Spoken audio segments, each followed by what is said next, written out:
ॐ ह्रीं श्रीं आदिनाथाय नमः। ॐ नमः सिद्धेभ्यः। ॐ नमः सिद्धेभ्यः।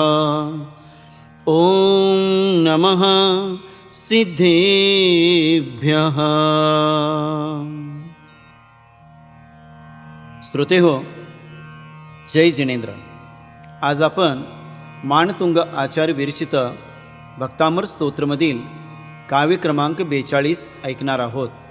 वल्गत्तुरंग गजगर्जित भीमनाद माजौ बलं बलवता मपि भूपतीना उद्यत दिवाकरमयूखशिखापविद्धं त्वत्कीर्तनात्तम इवाशुभिदा मुपैती।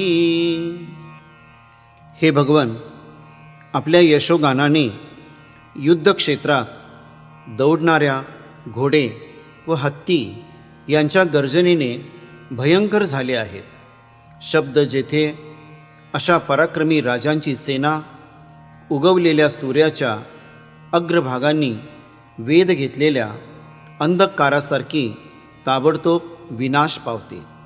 हे नाथ, ज्याप्रमाणे सूर्याच्या किरणांनी अंधकार नष्ट होऊन जातो, त्याप्रमाणे आपल्या यशोगानाने मोठमोठ्या राजांची सेनाही युद्धामध्ये पराजित पावते। काव्य वृद्धी आणि मंत्र। ओम ह्रीं अर्घं नमो सप्पी सवीनं ज्रौं ज्रौं नमः स्वाहा।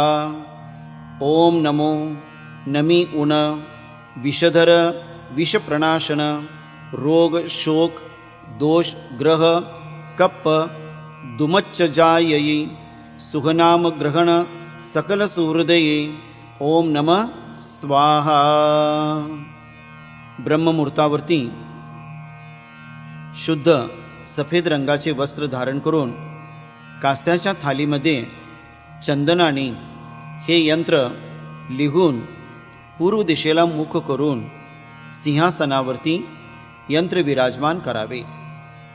याचा अभिषेक पूजन केल्यानंतर दीप धूप लावून कलश स्थापना करून या काव्याचे वृद्धी मंत्र याचे 12,500 वेळा आराधना करावी। याच्याने सिद्धी प्राप्त होते। याचे फल आहे युद्धभय विनाशक। अथवा आपणाला ज्यावेळेला जास्त भीती वाटत असेल त्यावेळेला या वृद्धी आणि मंत्राचा उपयोग करावा।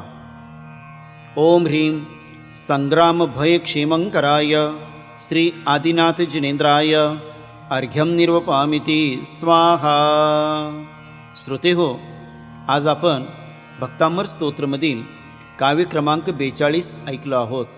उद्या मानतुंग आचार्य विरचित भक्तामर स्तोत्रमधील काव्य क्रमांक 43 ऐकणार आहोत। तोपर्यंत सर्वांना जय जिनेंद्र।